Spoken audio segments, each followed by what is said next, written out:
Bismillahirrahmanirrahim. Assalamualaikum warahmatullahi wabarakatuh. Kali ini izinkan kami dari kelompok 2 akan mempresentasikan hasil diskusi kami dengan judul Hukum Kepemimpinan Wanita dan Wanita Karir dalam Perspektif Islam. Tanpa berlama-lama lagi, marilah kita masuk ke dalam pembahasannya. Bismillahirrahmanirrahim. Halo teman-teman semuanya, perkenalkan aku Dadan Hidayat. Aku akan memulai pembahasan pada pematerian kelompok ini, kelompok 2 dari kelas C, berkaitan dengan judul Hukum Kepemimpinan Perempuan ataupun Wanita dan Wanita Karir dalam Perspektif Islam. Oke, kita jawab ya teman-teman. Dari judul ini muncul satu pertanyaan, apakah boleh wanita memimpin? Oke, sebelum kita menjawab pertanyaan tadi, kita harus tahu dulu jawaban dari pertanyaan. Kenapa perlu ada pemimpin? Ternyata jawaban ini merujuk pada satu hadis yang diriwayatkan oleh Abu Dawud, yang mana hadis ini tingkatannya hadis hasan.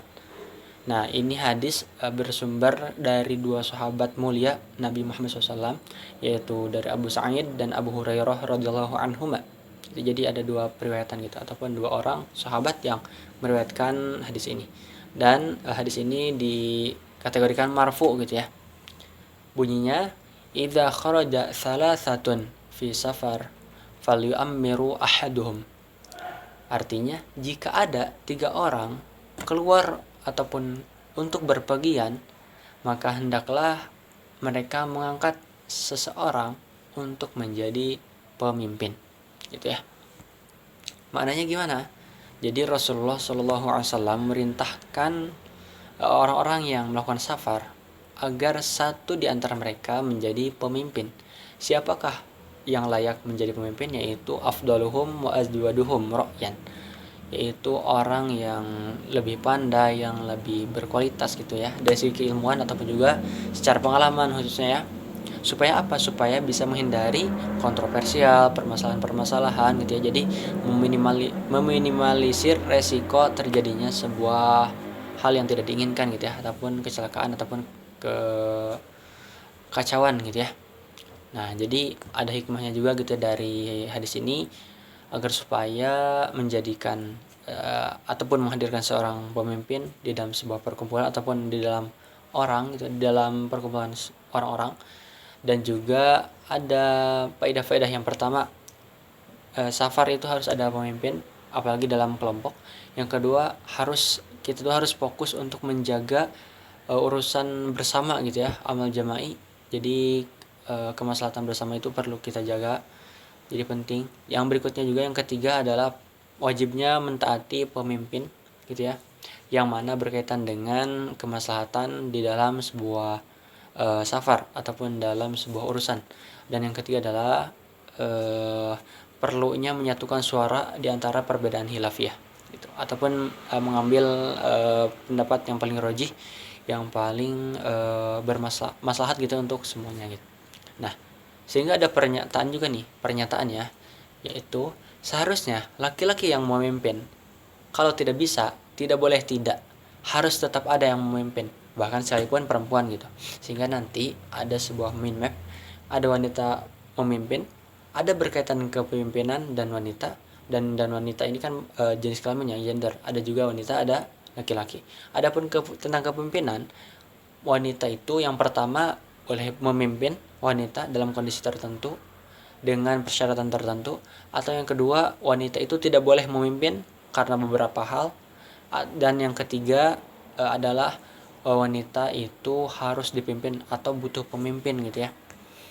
Nah, untuk itu ini sebagai awal gitu ya, dan ditambah dengan Quran surat Al-Baqarah ayat 30 yang berbunyi, a'udzubillahi minasyaitonirrajim, bismillahirrahmanirrahim, wa idz qala rabbuka lil malaikati inni ja'ilun fil ardi khalifah qalu ataj'alu fiha may yufsidu fiha wa yasfiku ad-dima' wa nahnu nusabbihu bihamdika wa nuqaddisu lak qala inni a'lamu ma la ta'lamun.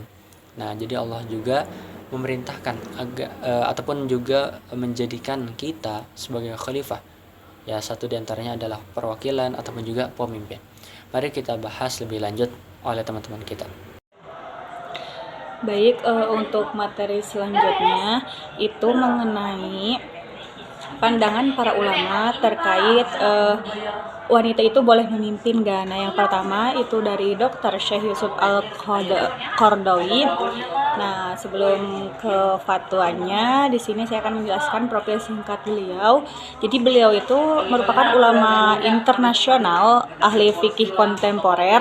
Lalu beliau juga hafiz Al-Qur'an sejak usia 10 tahun. Lalu metodologi fikihnya tuh menggunakan pendekatan moderat dan kontekstual.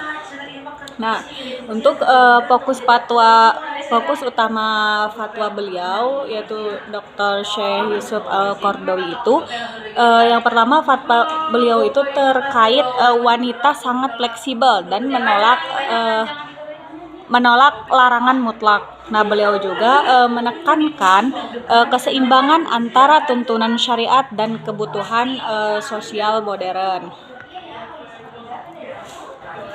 Nah, untuk selanjutnya itu ada jadi kesimpulannya Syekh Yusuf Al-Qaradawi itu memiliki pandangan moderat bahwa wanita itu boleh menjadi pemimpin. Nah, selama bukan dalam konteks kepemimpinan yang tertinggi seperti khalifah atau presiden. Nah, menurut beliau wanita boleh menjadi pemimpin. Nah, menurutnya hadis yang tentang tidak akan beruntung suatu kaum yang menyerahkan urusannya kepada wanita. Nah, beliau menentang hadis tersebut karena memiliki konteks sejarah khusus sehingga tidak boleh dijadikan larangan mutlak gitu. Jadi hadis itu tidak diperbolehkan. Jadi menurut beliau hadis tersebut itu tidak bisa dijadikan larangan mutlak gitu.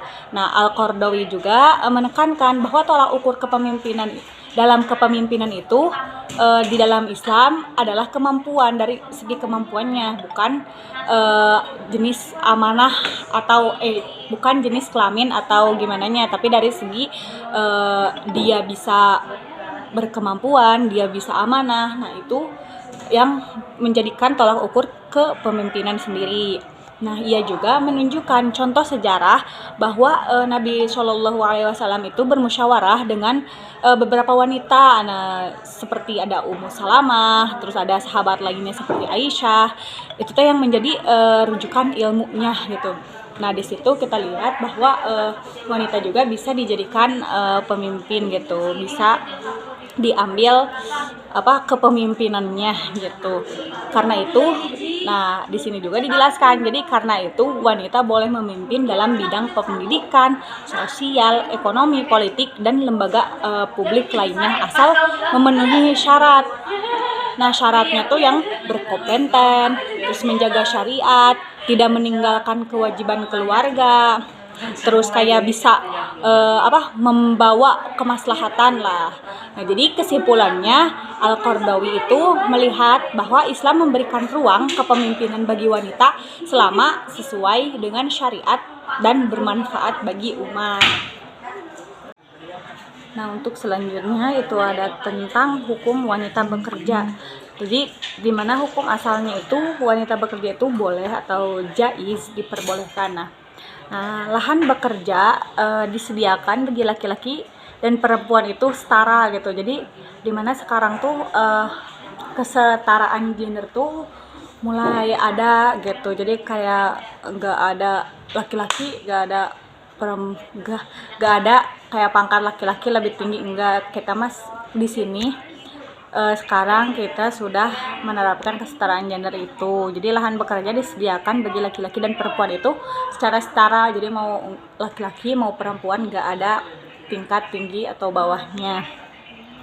Lalu tidak ditemukan larangan syariat yang tegas atau nas yang sahih gitu yang melarang wanita itu keluar rumah dan berkarir. Jadi sampai saat ini tidak ada larangan syariat atau nas yang sahih mengenai wanita itu tidak boleh berkarir atau bekerja Nah, jadi sejauh ini untuk apa wanita boleh dijadikan pemimpin, tentu saja boleh ya, karena ya itu di sini dijelaskan bahwa tidak ditemukannya larangan syariat yang tegas atau nas yang sahih melarang wanita keluar rumah dan berkarir. Baik, bismillahirrahmanirrahim. Mari kita lanjutkan pembahasan kita kali ini. Sekarang kita akan mengambil pendapat dari ulama asal Indonesia, yaitu Buya Yahya. Nah, Buya Yahya beliau ada pimpinan pengembangan dakwah ya, kalau tidak salah PD, dari Al-Bahzah gitu ya, yang ada di Cirebon. Beliau memiliki pendapat ataupun pandangan mengenai wanita karir gitu ya.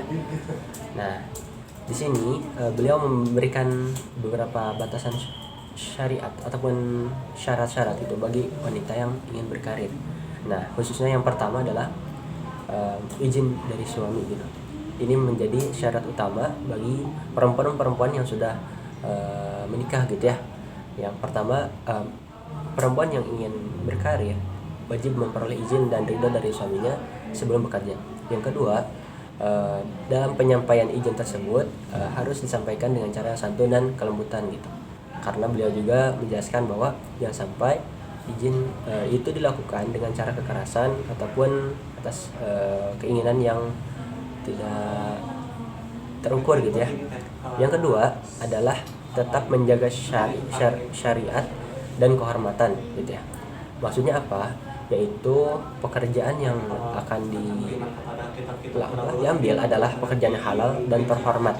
Yang kedua, karena ini juga perempuan ya, sebagai wanita karir nantinya harus menutup aurat gitu. Ini adalah syarat wajib, yaitu dengan cara berpakaian syar'i gitu, yaitu menutup aurat seluruh badan kecuali muka dan telapak tangan gitu. Telapak tangan itu bagian dalam ataupun juga bagian luar. Nah, berikutnya dalam poin ketiga dalam pembahasan menjaga syariat ataupun kehormatan juga adalah harus aman dari fitnah gitu. Maksudnya perempuan yang ingin berkarir itu harus menjauhi potensi-potensi kemaksiatan dalam pekerjaannya. Nah, itu baru 2 poin. Poin ketiga adalah nah, kewajiban yang sudah dimiliki oleh seorang wanita ketika menikah jangan sampai terlalaikan gitu.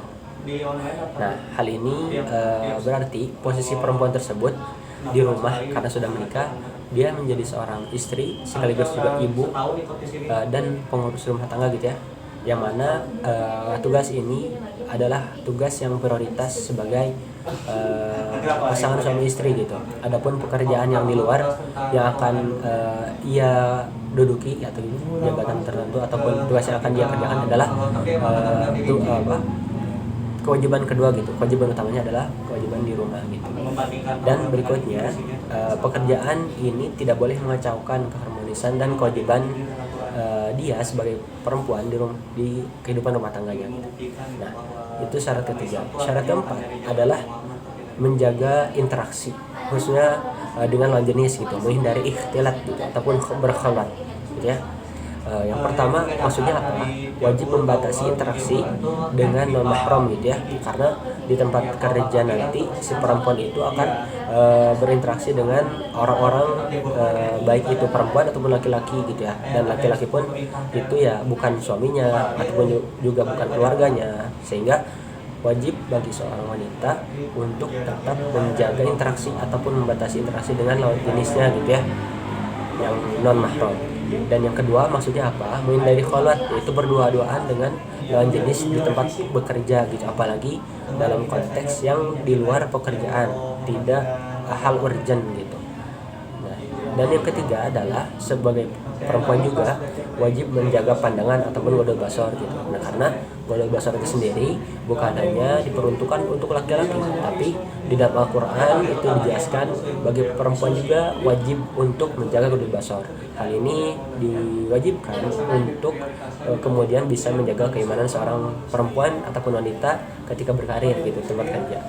Nah, yang kelima adalah seorang wanita harus tawadu ataupun rendah hati ketika berhadapan dengan suami gitu ya, karena memang konteks di sini adalah bekerja gitu. Ada kalanya jabatan-jabatan tertentu di tempat pekerjaan itu masih dibawa ataupun terbawa feel-nya gitu ya ke rumah gitu.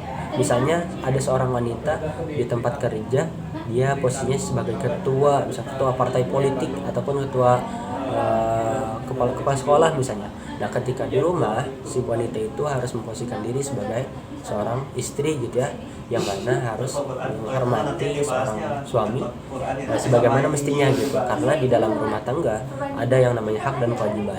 Hak dan kewajiban suami kepada istri ataupun hak dan kewajiban istri kepada suaminya.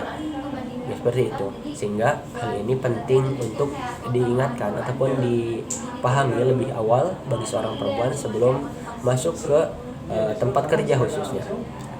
Nah, penjelasan lebih lanjut adalah yang pertama, istri harus semakin rendah hati kepada suami, terutama jika penghasilan lebih besar. Nah, kondisi penghasilan itu sendiri bisa menyebabkan konflik di dalam rumah tangga.